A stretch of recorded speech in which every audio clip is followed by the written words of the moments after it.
Thank you, everybody, for coming to the Aaron Torres Podcast YouTube page. If you could do me a quick favor, see that little subscribe button at the bottom of your screen? Go ahead, click that subscribe button. Really does help our channel grow, our audience grow, and I really do appreciate it more than you know. So click that subscribe button. Appreciate your support. Now, here's the video that you came here for. Let's stay in college hoops. Let me make a little bit of a confession here. I've been getting cyberbullied the last couple weeks, but it's not the normal cyberbullying. Sometimes it's really negative. Oh, Torres, you're an idiot. Torres, you're this. Torres, you're that. No. Not right now. Not this time. In this case, a fan base that I don't think used to like me very much, that is the Louisville Cardinals. They have been in the comment section saying, Torres, you're talking so much about Calipari in Arkansas. You're talking so much about UConn, the two-time national champions. You're talking so much about Mark Pope and the Kentucky Wildcats. When are you going to give credit to us and our school and everything that our coach, Pat Kelsey, has done?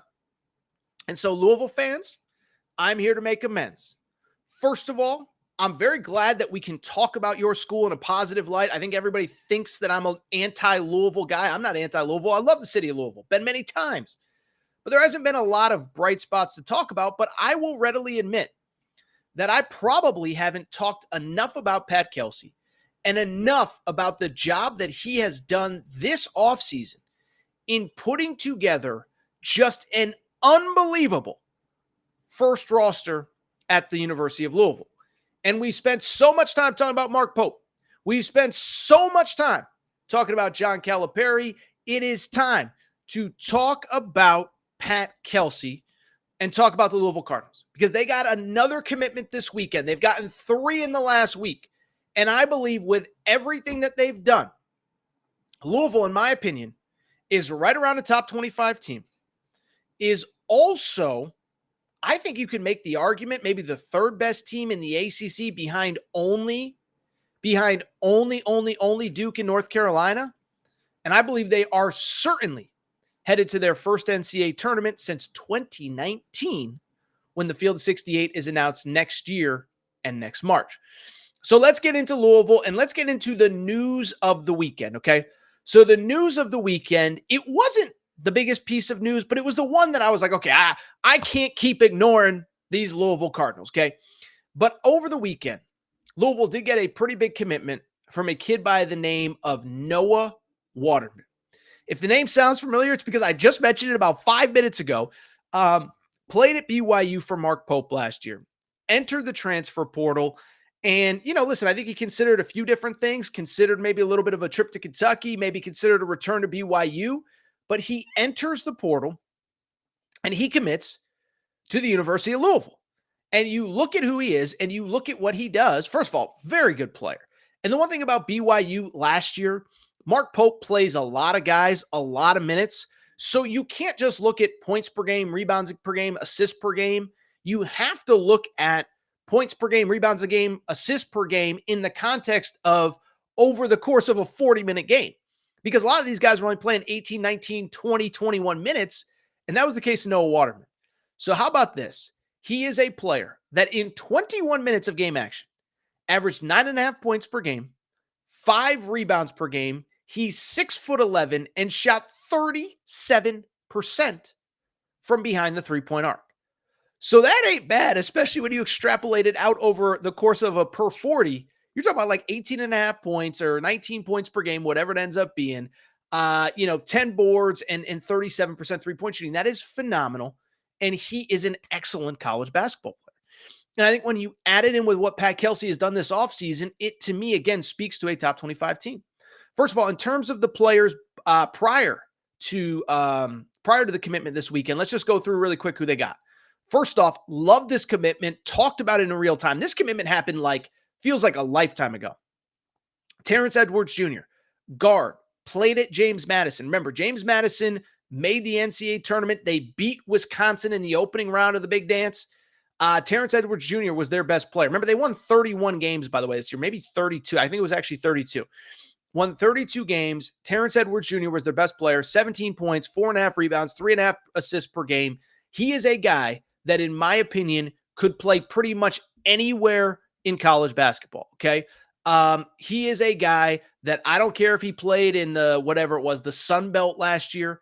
That is a dude that is a high major player. I think he's going to be really good. I think he's going to be one of the better guards in the ACC. Know who else I think is going to be a really good guard? Chucky Hepburn, transfer from Wisconsin.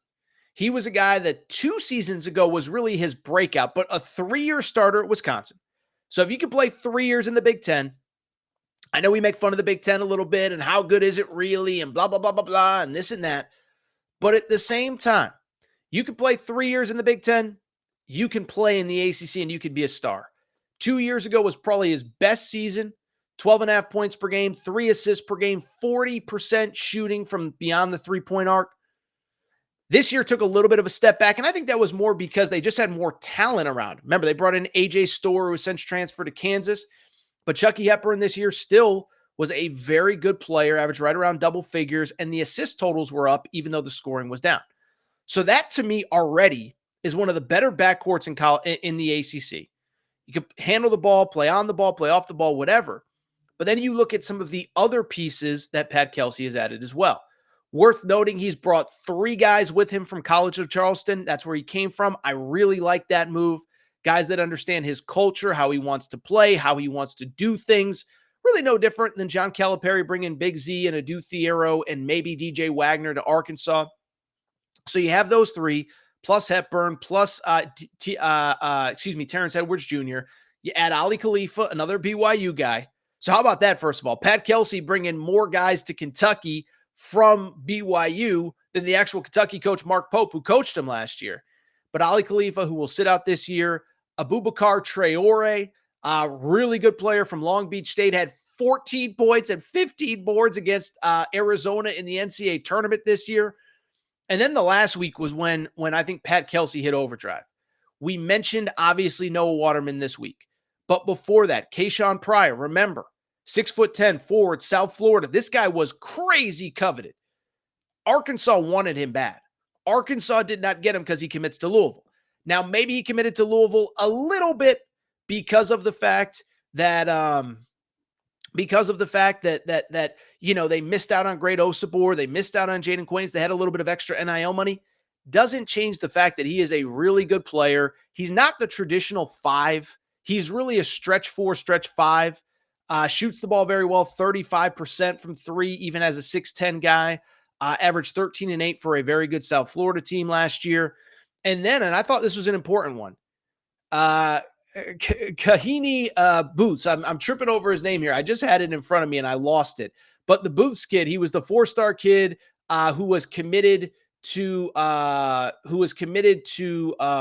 what's his face? He was committed to Michigan and Juwan Howard. He commits to I can't believe I tripped over this kid's name because now it's going to kill me that I messed up this kid's name. I feel so bad. Let's get this right before I forget. I had it written down and I had it written out phonetically, and now I'm just mad that I butchered the name. But we know who I'm talking about. The kid who was committed to Michigan. Everyone's going to be mad because I ruined the name. Whatever, you get the point. But he's a top 40, top 50 kid. I think he can develop very nicely over the course of the next couple of years. I cannot believe I tripped over his name. It's going to kill me. So give me a second because I'm actually very mad that I missed this kid's name. So let me make sure that I get this right here. Give me half a second here. Kahani Roos. Kahani Roos. Okay. I'm sorry, Kahani Roos. Okay. I apologize. Couldn't figure out the name. Whatever. Forgive me. You get the point. Top 30, top 40 player, was committed to Michigan. I think he's a very good long-term player. I've seen him a ton on film, seen him a little bit in person. He's a very good player. Anyway, now that I destroyed that poor kid's name, let's talk a little bit about the team because I really like this team going into next year. You have a team that I think, bluntly, I think Pat Kelsey's done as good as John Calipari in Arkansas, as Mark Pope and Kentucky, as any of these new head coaches, because what he's brought is a lot of different variables. First of all, he's just upgraded the roster across the board. Now, Kenny Payne did have some talented players last year, didn't really work out for obvious reasons, but much like Mark Pope, I like how all the pieces fit. Like I said, one of the better backcourts in the ACC with with Terrence Edwards Jr., with Chucky Hepburn. Then on top of that, you have Pryor, who's not really a 5. Like I said, he's more of a stretch guy, but really good player. A lot of people wanted him. You have Noah Waterman, really good player. A lot of people wanted him. You have the Roos kid, whose name I can't pronounce. A lot of people wanted him. And so you just go on and on down the list. I'm telling you, I look at rosters all day, every day, all spring long. I don't think there's very many teams in the ACC that are better than them. Now, North Carolina, obviously bringing back RJ Davis, that's a different deal. Number 1 seed, bring back a lot, have 2 McDonald's All-Americans, Ian Jackson, Drake Powell. Okay, I get it. They're probably better. Duke with Cooper Flagg, all the guys they're bringing in, they're better. But after that, tell me who's better than Louisville on paper right now. Tell me who is better than Louisville on paper right now in the ACC. Like Wake Forest, especially if Hunter Salas comes back. But if Hunter Salas doesn't, they could be in trouble. And even if he does, Steve Forbes, you got to prove to me at some point that you can get over the hump. Clemson's good, but the run last year, can maintain it? I don't know. NC State is good, but the run was a little bit fluky. Let's be honest. If they lose in the ACC tournament, nobody's talking about them this year. I like some of the pieces that Georgia Tech, of all teams, has brought in with Damon Stoudemire.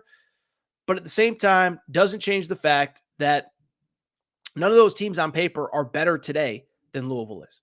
So credit to Pat Kelsey, credit to the Louisville Cardinals. You guys deserve some praise on this show. And today, you're going to get it. And oh, by the way, I do apologize from the bottom of my heart for tripping over that poor kid's name.